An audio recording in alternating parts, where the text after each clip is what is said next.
welcome to Sunshine Report in Osrc Television. I am Obi Chukwemeka Oti.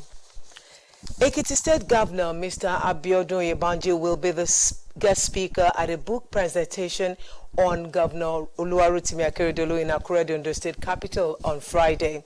Governor Yebanji will be speaking on reawakening the restructuring debate, setting a national rebirth agenda. The presentation of the book titled Aketi, The Courage to Lead in Trying Times is in commemoration of the second anniversary of Governor Oluwarotimi Akeredolu's second term in office. The event, which will hold at the Dome Alagbaka, Akure, has the Minister of State for Transportation, Ademola Degoroye, as chief host, while Ogun State Governor, Mr. Dapo Abiodun, is the book presenter.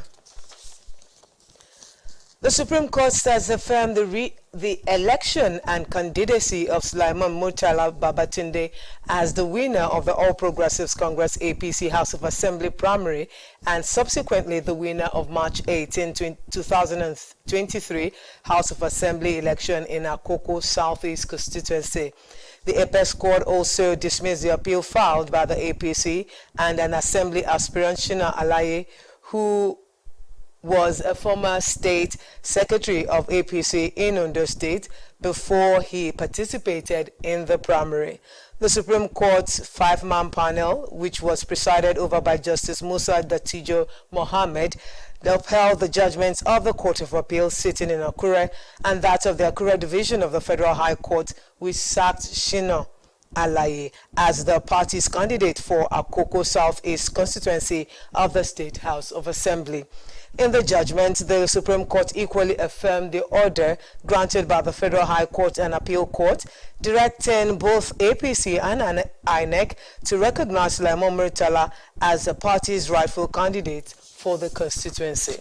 Sulaiman Murtala had approached the Federal High Court seeking a declaration that the APC primary election that produced Shina Alaye which was held at the International Cultural Events Center, the Dome, in Akure on 27th of May 2022 was illegal, null and void for violating the provision of Section 84, subsection 5(1)(c) of the Electoral Act 2022, which provides that primary elections must be held within and not outside the respective constituencies. The National Population Commission has inaugurated Ondo State Census Publicity and Advocacy Committee to propagate census information to people of the 18 council areas of the state. Ondo State Governor Oluwarotimi Akeredolu, while inaugurating the committee at the Cocoa Conference Hall in Akure, charged members to sensitize the people of Ondo State on the processes and methodology for the conduct of the population and housing census. The Federal Commissioner in charge of Ondo State, Dinron Iyotan, said the vision of the 2023 census is to produce accurate, reliable, and inclusive data that will be used for planning and critical program interventions. Ondo State Governor Oluwarotimi Akeredolu, who was represented by the Commissioner for Information and Orientation, Mrs. Bamidele Olateju, said it will afford government at the state and federal levels to ascertain the exact demographic data of its citizens for adequate planning and development purposes. Members of the Ondo State Census Publicity and Advocacy Committee include the Commissioner for Information and Orientation, Mrs. Bamidele Olateju, and has as its secretary, Mrs. Odoayo Olubayode. Osrc's Benga Oluwajano reports that the 2023 Population and Housing Census will commence on the 2nd of May 2023. Now, recently elected lawmakers in Ondo State have been urged to be magnanimous in victory. Such gesture, according to residents and political scientists, will enable them perform their duties to the delight of their constituents. Osrc's Zaid Aribisala reports that lawmakers were also urged to stay in touch with the grassroots. The report. The election into the Ondo State House of Assembly held on March 18 has produced winners who will now form members of the 10th Assembly in the state. In that contest, 208 candidates from 14 political parties tested their popularity at the 26 constituencies across the 18 council areas. The All Progressives Congress claimed majority of the seats with a total of 22 candidates getting the nod from their people, but lost 4 seats to the People's Democratic Party, who won 2 in Akoko Southwest, 1 seat in Akoko Northwest, and 1 seat in Akure South. Beyond the elections, reactions have continued to trail the polls, with spotlights on the conduct of the electorate and lessons for politicians across board. I think the electorates are getting better educated now in terms of putting into the field, and the political class also are being called to that challenge to be responsive to the electorate. This round of election has actually brought a serious leap from where we used to be in terms of our election in Nigeria. There's more consciousness now. A political scientist, Dr. Adekunle Akinola, believes a post-mortem of the election will avail political parties an opportunity to re-strategize in the run-up to subsequent polls and understand the change in political dynamics. The Nigerian masses are getting more informed. People, other factors rather than just party in power is now determining election outcome. In Akoko, out of the 6 local governments in Akoko, 3 was won by PDP and 3 by APC. It shows that our election is improving day by day. Young candidates between ages 30 and 45 in Saturday's election in Ondo State won 12 seats, representing 46.1%. I want to appreciate the youth of these states for conducting themselves peacefully before, during, and after the election. We keep to our promise because before the election, we had series of meetings, series of engagements, and we promised ourselves of composing ourselves peacefully during the election. We did not allow ourselves to be used. A public affairs analyst and politician, Ahmed Akindele, called on all members of the State House of Assembly just elected not to lose touch with the grassroots. For House of Assembly, there is basic function they have to do, like in terms of active representation, oversight function, and also consult with their, I'm very sure, and also link their people, know their feelings, and feedback the state government so that they can move the state forward. 3 females won in the polls on the platform of the APC, an upgrade from 2019 elections, which produced just 1 female in the assembly. People, political class that he turn around the economy, put food on people's table, give us accessible and quality education. The ninth assembly will eventually exit the lawmaking stage for the 10th assembly, and expectations are that the newly elected House members will surpass the achievements of their predecessors. Sahid Haribisala, Osrc News. To education. The Federal University of Technology, Akure Futa, has pledged to continue developing leaders that will make positive impact in different spheres of life. The institution's Vice-Chancellor, Professor Adenike Oladiji, at a 2-day leadership retreat organized for members of Student Union government, said equipping the young minds to live up to the responsibility of their offices will make them global ambassadors. Osrc Zaid Aribisala again reports that no fewer than 200 students were trained on crisis management, communication, and dispute resolution mechanism. Aside the yearnings for academic excellence, these over 200 students of Federal University of Technology, Akure Futa, have signed up for leadership responsibilities at various levels. Among them are members of the Students' Executive Council, the Students' Representative Council, and the Judiciary Arm of Student Union Government. Providing them a solid footing for optimal performance is part of the essence of this leadership retreat program. I personally attach great importance to this gathering, as it is a valuable opportunity to openly and frankly discuss issues that concern us all. FUTE's Vice Chancellor, Professor Adenike Oladiji, who led other management members of the institution to the retreat, said building the capacity of the students' leadership remains key to the vision and mission of the Citadel. We will continue to have constructive engagements with the students. I have often said that without the students, we will probably be a research institute. The students give us the identity that we have to be a university.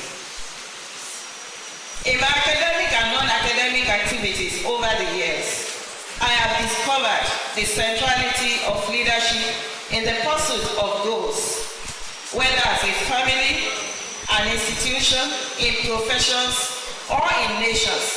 Everything depends on leadership. Fighting among students, boycotting classes. Delivering a lecture on the topic, Weathering the Storm of Crisis Situation, the role of students leaders, guest speaker at the event and a legal practitioner, Bayode Adaramola, tasked the participants on avoiding poor communication, identifying potential conflict points, embracing alternative dispute resolution, and engaging in advocacy. Do not do anything that will make you not to get a certificate or make others not to get a certificate. And somebody, John Dewey, described his own as engages the development of those capacity in the individual which will enable him to control his environment and fulfill his responsibility. There is environment to control waiting for you. And the other responsibility. Nigeria is waiting for you. The black race is waiting for you. May you not be a disappointment to your generation.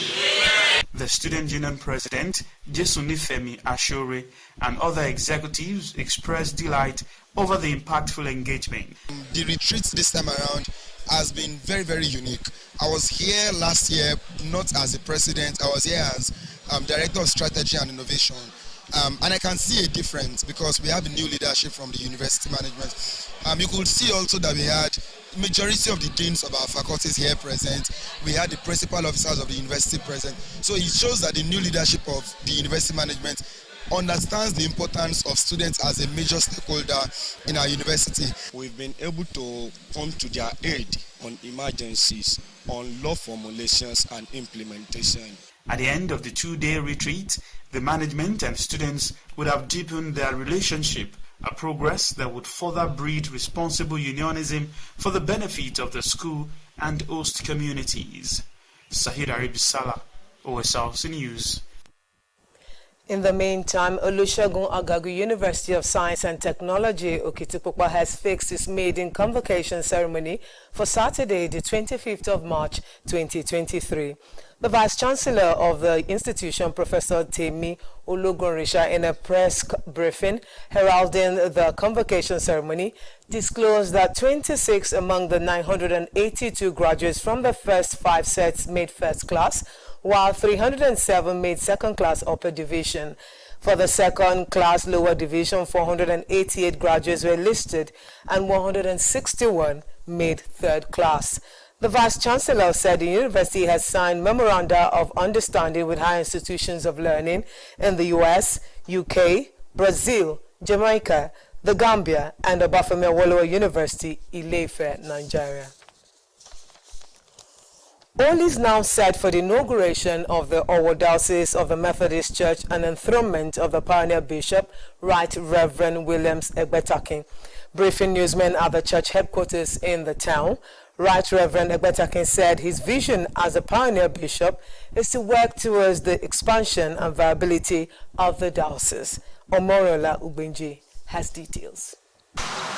Over the years, members of Methodist Church Nigeria, Owo in Ondo State, have been clamoring to have their own diocese where the church headquarters would be situated at the ancient town to enhance evangelical works in the area. Having met the requirements as outlined by Conference of Methodist Church Nigeria, Diocese of Owo was approved on August 2022 alongside other dioceses by the former prelate of the church, His Eminence Samuel Kanu Uche. This led to the pronouncement of the Right Reverend Williams Egbetakin, who has spent most of his time as a lecturer and administrator in theology as the pioneer bishop of the diocese. Part of the expectation is for us to break down to expand this diocese and to create some avenues that bring comfort to the citizens. Speaking on his plan to transform his visions to mission in the diocese, Right Reverend Williams Egbetakin said the numerical strength and character etiquette of the church would be strengthened to populate the kingdom of God.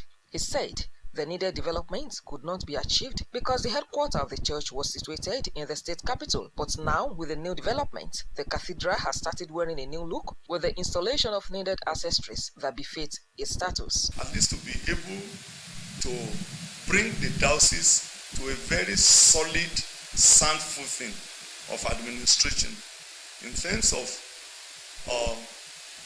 numerical strength. Not only numerical strength, but a character-laden etiquette church that will be able to affect the society positively. According to the Right Reverend Egbetaki, prelate of Methodist Church Nigeria, His Eminence Olivia Abba would inaugurate the new diocese, while the Archbishop of Ibobine Diocese, the Most Reverend Olubenga Fafiyiwa, will enthrone him as the Bishop of our diocese. The prelate of Methodist Church Nigeria, His Eminence Dr. Oliver Ali Abba, who will be accompanied by the Secretary of Conference of Methodist Church Nigeria, the Right Reverend Dr. Babatunde Taiwo, and the conference lay president, Sir Ide, will follow him to come and inaugurate this diocese, to give us authority and pronounce us that you are a diocese. We now start to work immediately after the pronouncement. The bishop assured the visitors and residents of adequate security before, during, and after the events slated for Thursday, the 23rd of this month. Omoriola Hungwiji, Osrc News.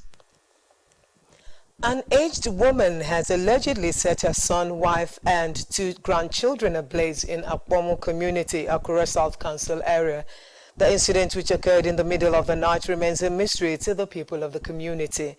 Osrc's Omoshilela Dese Ajayi completes the story. On the eve of Ondo State Assembly election, the people of Akpomulono community in Akure South local government area of Ondo State woke up to the tragic news of a family of 4 allegedly set ablaze by their aged grandmother.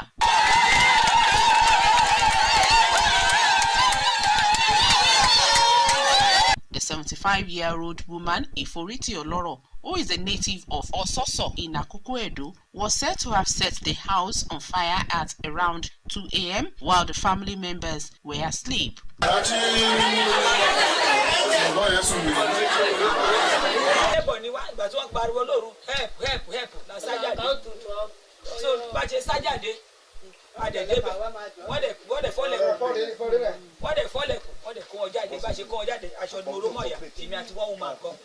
pẹ̀lú àwọn méjì pẹ̀lú driver tá lọ gbé àṣẹ dé Adé State Hospital ní Àkúrẹ́ wọ́n ní wọ́n lè treat ẹ̀ wọ́n lè fẹ́ wà lọ sí Ọ̀wọ̀ so láàárọ̀ 2 òru yẹn bẹ́ẹ̀ náà la dé Ọ̀wọ̀ láti dé Ọ̀wọ̀ wọ́n bẹ̀rẹ̀ sí tọ́jú wọn.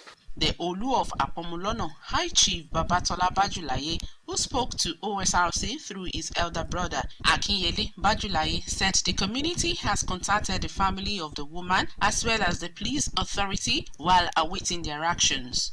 Yesterday evening, the Kabiyesi called people from his own town because the woman is hailed from Osrc in Akoko Edo in Edo State, that they should consult themselves because they have a general meeting, and then the man promised that he will get in touch with his her son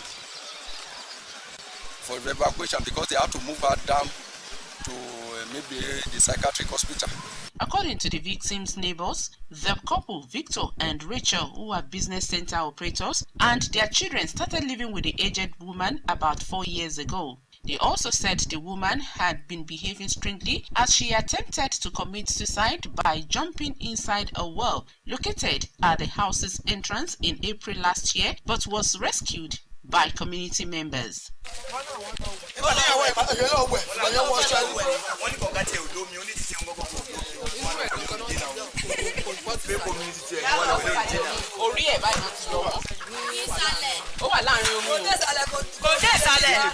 The woman has been here for 30 years. Was a farmer. Later, she took to this business, going down to Bokoda, selling dry fish, and then the minerals, this gogoro. Yeah. It was a good behavior before this incident happened. Have you noticed anything, or has the KBC been informed of any strange attitude about the woman before now? No, just of recent. Everybody, they came from Akure or where now to buy these dry fishes from her. When contacted, Ondo State Police Public Relations Officer Mrs. Fumilayo Odulami Umisoya said the command has commenced investigation into the matter. Police is aware of the case, although it was not reported officially. But of course, we have started working on it. The case has been transferred to State CID for proper investigation. It's more of a case of arson and murder. Meanwhile, no arrest has been made as the suspect is being locked inside the house. Osrc confirmed that 2 of the victims have died while the remaining 2 in a critical condition in hospital. Omoshiliola Adesoye Ajayi, Osrc News. And that's it on Sunshine Report. Thank you so much for your time. Good afternoon.